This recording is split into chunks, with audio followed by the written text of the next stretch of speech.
Bonjour ou bonsoir à tous. Aujourd'hui, je vous partage un message qui est encore un enseignement sur le parcours flamme jumelle, le lien flamme jumelle, avec notamment le sujet suivant, la surattente, la surexpression du yang face à la suradaptation du yin. Quel enseignement? Donc les guides apportent une réponse que l'on peut regarder de plus près et si vous êtes sur ce parcours, cette aventure flamme jumelle, eh bien c'est une invitation encore une fois à l'écoute de ce message, à se regarder de l'intérieur, où j'en suis, comment je manifeste mon amour pour l'autre, où j'en suis dans ma relation, comment je réagis encore, quels sont mes systèmes dysfonctionnels, où est-ce que je suis. J'ai passé cette étape. Je vais vous lire le message. Bien entendu, vous pourrez le réécouter s'il y a des portions du message qui méritent un rappel. Et évidemment, je vous invite à partager ce message si vous estimez qu'il peut servir à d'autres flammes jumelles. Surattente, surexpression du yang, suradaptation du yin, quel message, quel enseignement. Il est temps de comprendre que vous êtes dans des rapports bien souvent faussés à vous-même et avec ceux qui vous entourent, puisque vos modes relationnels ont pris racine aux confins de vos blessures, contenant des interprétations de l'amour avec des jeux de l'ego protectionnistes. L'amour ne peut être véritable dans les illusions de l'ego. L'amour ne peut être véritable dans le maintien des mémoires de déchirement du lien originel. Vous vivez des concentrations énergétiques, c'est-à-dire des réponses collectées depuis de nombreuses années à l'intérieur de vous, appelées plus communément des schémas relationnels, en résonance avec les difficultés que vous avez rencontrées. Ces réponses en concentré sont devenues des acquisitions intérieures et fracturées en vous-même. Ainsi, les modes relationnels se sont créés sur des dérivés de débats intérieurs, de victimisation ou de mécanismes inconscients de défense. La polarité à dominante yin aura tendance, dans la relation, à s'effacer, se mettre en retrait, à éviter toute forme d'intrusion, à même anticiper les intrusions, de peur de se sentir à l'étroit, totalement perturbé, pris au piège, ou envahi par un potentiel envahissement ou un pseudo-envahisseur. Pourquoi? Parce que son besoin de prendre sa propre place, son besoin de se sentir légitime n'auront pas été suffisamment intégrés. Comment voulez-vous venir dans la place d'un yin qui n'a pas implanté son espace en lui suffisamment et dans ses racines terrestres? Comment voulez-vous entrer dans l'espace du yin qui n'existe pas suffisamment?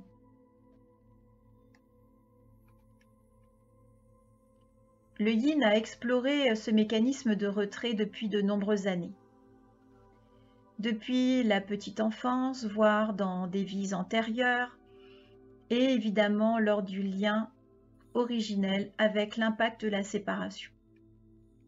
Ces fonctionnements intégrés font de lui, dans ses perturbateurs, un fuyant, un personnage qui pourrait se sentir agressé, qui pourrait aussi avoir tendance à s'écarter du chemin de l'autre.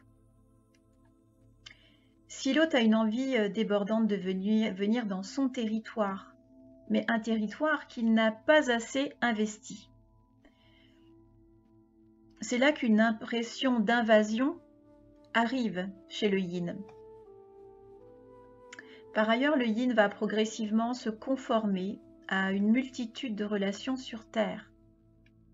Et bien souvent, des personnes qui vivent majoritairement dans des modes de vie terre à terre, dans des modes de vie donc yang, combatifs, dans des modes de vie où l'intellectualisation est mise en avant, la rationalité et le matérialisme. La dominantine, elle, est lunaire. C'est une rêveuse, un rêveur, un émotionnel, une intuitive.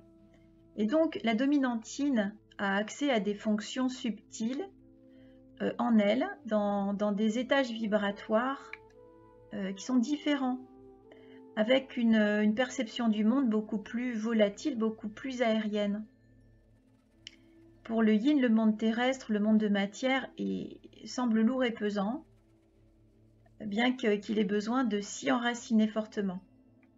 Il se sent bien souvent différent. La dominantine aura tendance à se volatiliser en se donnant cette légèreté qui lui appartient. Ça, là, le yin, la dominante, en a la recette. C'est facile. C'est ce côté aérien.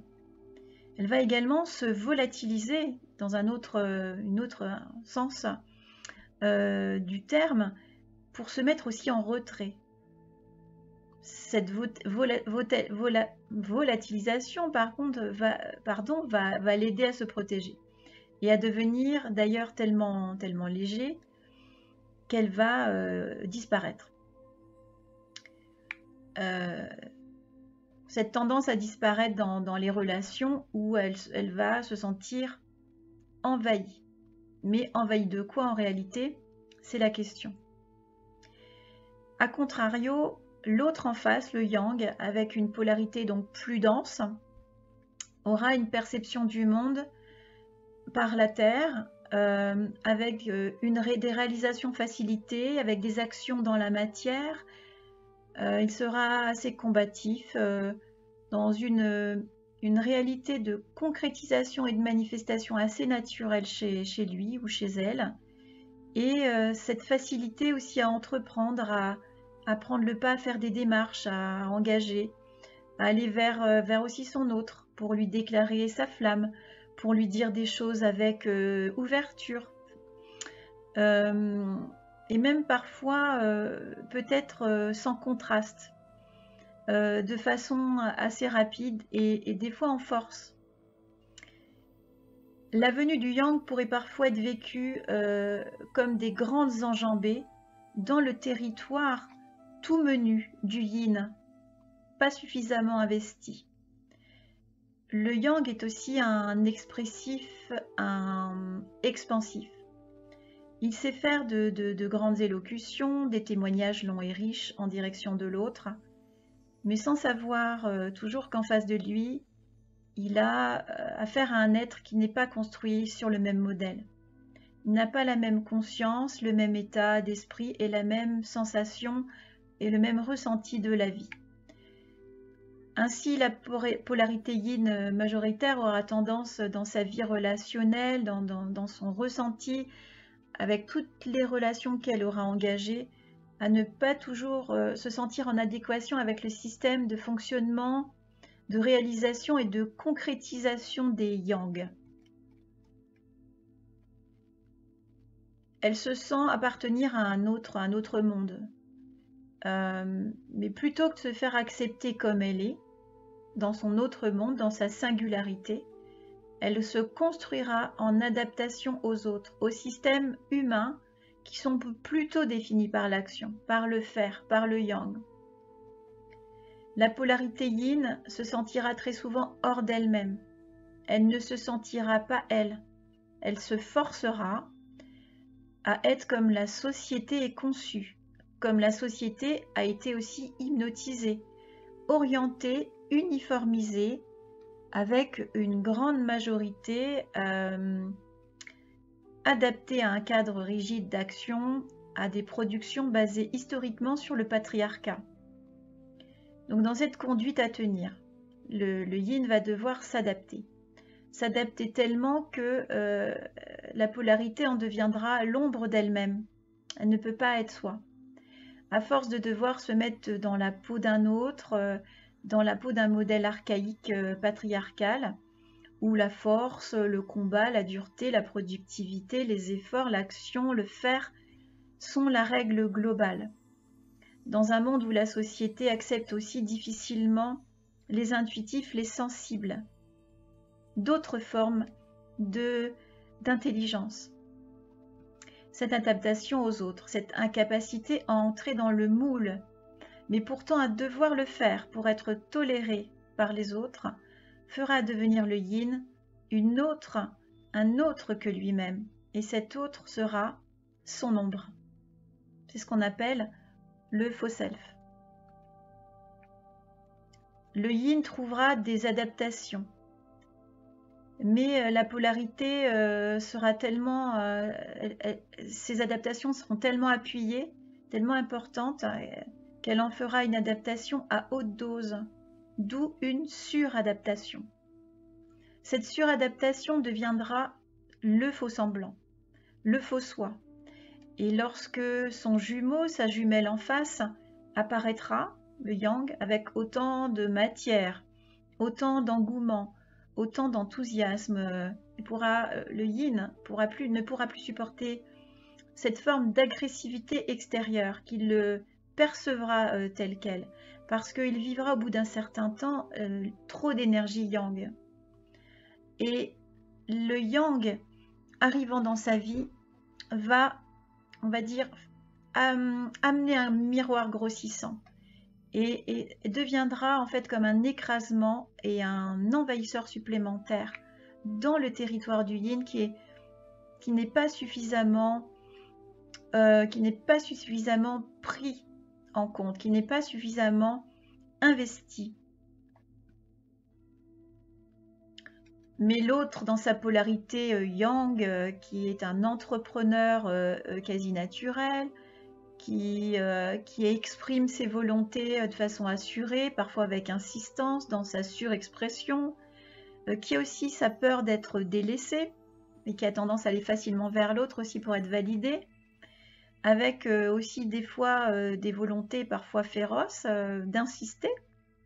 Bien, toutes ces montées en escalade du yang, qui ne sont pas forcément toujours conscientes, tout cet amour déclaré vers le yin, et dans cette recherche aussi de vouloir s'associer, de se revoir, de continuer la relation, toutes ces montées en escalade deviendront si fortes et appuyées pour le yin qu'il le vivra comme un envahissement dans son minuscule territoire non investi, et donc il sera impossible de gérer cet impact supplémentaire face à son autre.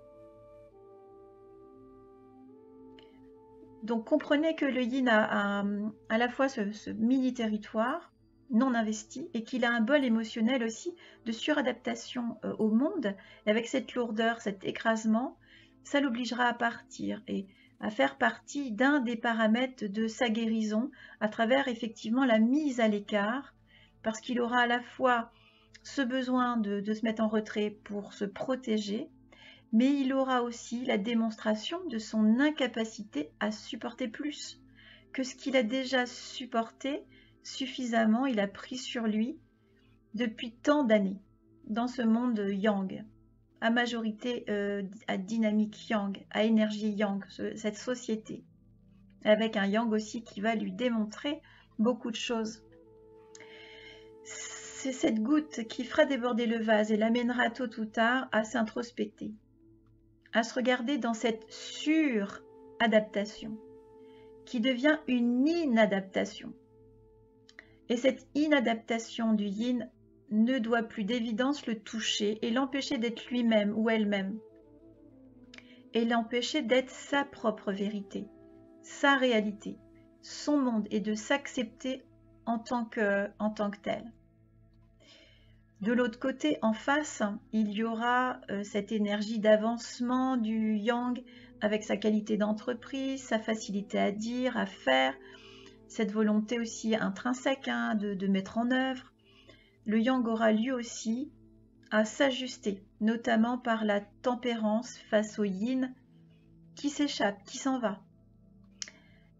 Le yang aura à se tempérer plutôt que d'être dans une surattente, dans une surexpression, dans un besoin de survalidation, avec des excès de surenchère, des impatiences, des volontés pour lui-même, mais aussi pour l'autre, et de vouloir pour lui, de vouloir pour l'autre, de vouloir à la place aussi de l'autre, de décider finalement pour tout le monde.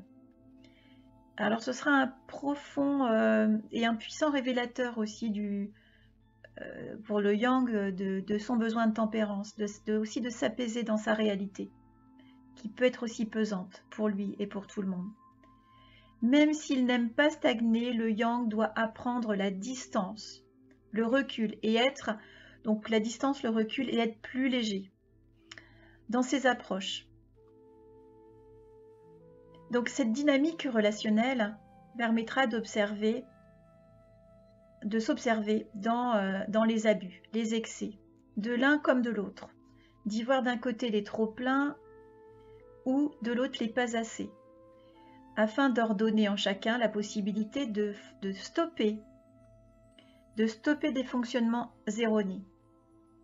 Alors soit une machine infernale dans la dominante yang avec des surenchères vers l'extérieur qui ont besoin d'être ajustées, soit pour la dominante yin de sortir, de pouvoir se poster en elle, de prendre son territoire, de s'accepter dans sa réalité, d'insuffler qui elle est vraiment et d'implanter fermement cette lumière, cette place-là, au centre d'elle-même, de prendre cette place, de prendre cette force. Et l'enjeu sera, oui, d'implanter fortement cette réalité en sortant des faux semblants, des masques, des suradaptations, des inadaptations, pour implanter dans son territoire sa propre lumière, sa nature et sa marque énergétique. Et ensuite pouvoir être disponible une fois que sa part énergétique est totalement intégrée, agrandie, élargie et acceptée et mise au grand jour, elle pourra réintégrer l'autre part manquante en elle, qui sera de plutôt s'affirmer, d'actionner son être profond, ne plus le nier, de l'actionner à l'extérieur, et l'équilibre pourra entrer en jeu pour le yin, évidemment, pour le duo.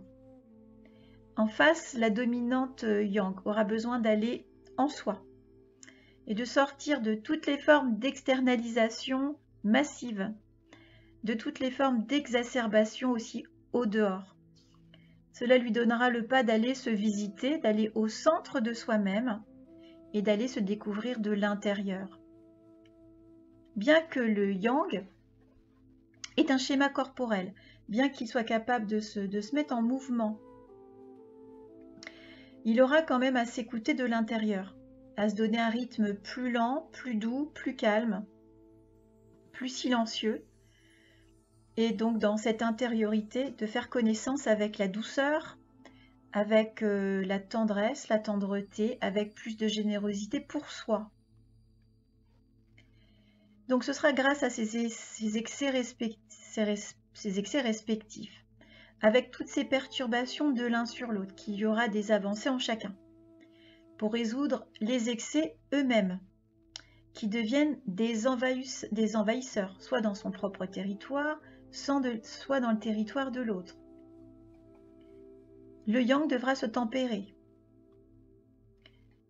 S'il est un envahisseur pour lui-même ou pour l'autre, s'il veut trop externaliser, le yin revivra aussi ses propres envahisseurs, avec ses dénis, avec ses dénigrements, avec ses masques, avec ses préjugés, pour sortir au grand jour qui il est, au fond, et prendre position, et s'exprimer réellement dans qui il est, plutôt que de se voiler la face, et plutôt que de se laisser aussi envahir avec cette suradaptation par le monde environnant qui lui semble à force agressif. Donc l'un et l'autre sauront s'ajuster d'un côté comme de l'autre, avec plus de tendresse pour le yang, plus de douceur, plus de souplesse, et plus de fermeté, de régularité d'implantation, de prise de place pour le yin, de façon à être moins volatile. L'un devra s'assouplir, tandis que l'autre devra se solidifier. L'un devra tempérer, tandis que l'autre devra s'affirmer dans son expression. Ainsi, les choses prendront forme, l'équilibre reviendra en chacun et il y aura une répercussion sur le duo d'âme. Ces extrêmes, ces excès, ces oppositions sont donc utiles pour sortir des états de trop-plein ou de pas assez, pour cheminer et pour aboutir à un état d'être, à un état d'esprit, d'acceptation, un état vibratoire permettant une concrétisation stable et vaillante, de se retrouver en soi et de se retrouver avec l'autre ensuite. C'est une leçon de courage, disent les guides, et surtout d'amour, que de modifier ces excès, ces exagérations, ces trop-pleins, ces pas assez, toutes ces élasticités qui tiraillent et sont réactionnelles. Une fois la stabilité retrouvée, par une ligne de conduite, une façon donc d'être, de se comporter et d'agir dans la matière, cela privilégiera la rencontre de soi, l'amour de soi, mais aussi la rencontre à l'autre et le bénéfice des retrouvailles. Il est vrai, disent les guides, que c'est une réelle implication en chacun de faire ce travail. C'est une vraie implication de s'ajuster dans ses parts, de revenir à sa nature originelle, après les séparations qui ont pu donc se faire depuis l'œuf cosmique, puis au cours de la vie biographique dans les deux personnes incarnées. L'idée est d'y voir clair et d'y voir là le réapprentissage de soi vers sa complétude, de revenir au bonheur de se réaliser et non plus juste à des bouts de soi, mais en totale intégration de toutes de ces polarités. Les guides nous disent qu'il n'est plus le temps de rester figé dans des fixations et des modèles, des carcans et des principes qui créent des verrouillages. Il est l'heure de trouver les clés, l'un et l'autre, l'un avec l'autre, des clés de déverrouillage de tout ce qui a été cadenassé, tout ce qui a cadenassé l'être, et l'a fait être soit surattentiste, surexpressif, suradapté, inadapté. Il faudra du temps pour accéder à ces aspects plus homogènes, car toutes les hétérogénéités ont été fortement appuyées durant des années. S'en défaire prend du temps. Il faudra donc du temps nécessaire à se reconsidérer vers l'équilibre de ces polarités. Il faudra du temps et de l'investissement en soi.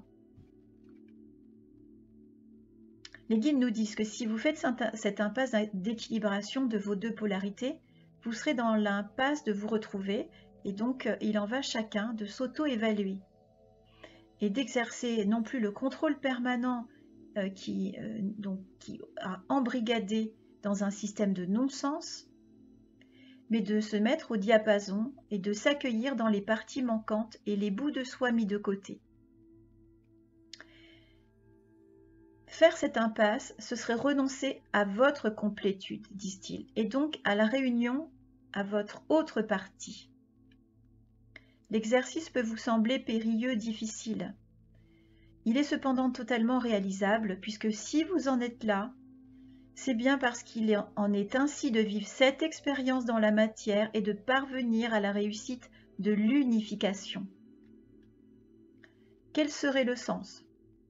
De vous brimer, de vous mettre face à vos orgueils respectifs ou à des modes de fonctionnement, à des modes de vie dysfonctionnels, si ce n'est pour vous embellir, si ce n'est pour vous amener à un recentrage énergétique, magnétique, fidèle aux besoins de réparation et aux besoins de votre éclat.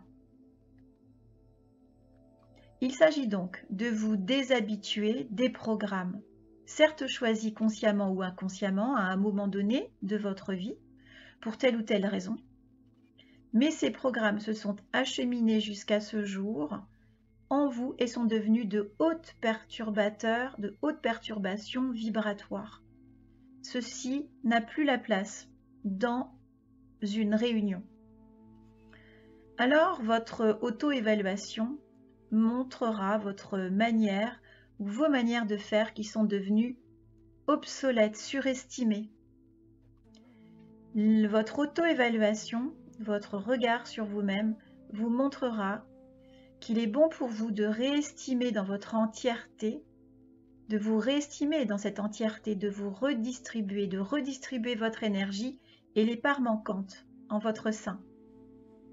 Cette nouvelle estimation permettra un balancier énergétique d'amour correspondant à une lecture fine et approuvée de votre formidable restauration comme une mise à jour optimisée de soi. Et cet accomplissement graduel réunira le duo. Bien sûr, cela vous demandera encore des efforts, des déprogrammations, des sorties de zones insatisfaisantes vers des réappropriations pour ne plus vous enterrer. Il est question d'évolution, d'élévation et d'ascension, et de ne plus s'enterrer, disent les guides. Les anciens schémas sont inadaptés, dévastateurs, déstructurants, et ils restent des repousseurs d'énergie pour le duo. Alors profitez de ce temps d'accueil, d'installation et d'intégration comme un cadeau de lumière. Nous répétons, si cet investissement n'est pas réalisé, la rencontre, les retrouvailles seront décalées dans le temps, les retrouvailles seront programmées dans un futur qui s'éloigne. Tout dépendra de la volonté de chacun, des compréhensions de chacun, des capacités à ordonner en soi le meilleur et à s'extraire des schémas devenus obsolètes. Ces schémas sont des hiérarchisations limitantes. Donc ce n'est plus possible de continuer de la sorte parce qu'au fond, le yin comme le yang ne sont pas véritablement heureux ainsi, disent les guides. Cette rencontre d'âme permet de revoir sa copie pour devenir stable, serein, zen, ajusté et dans l'amour déconditionné. C'est un travail sur le long terme qui mérite du temps, de l'investissement, de la patience et du respect.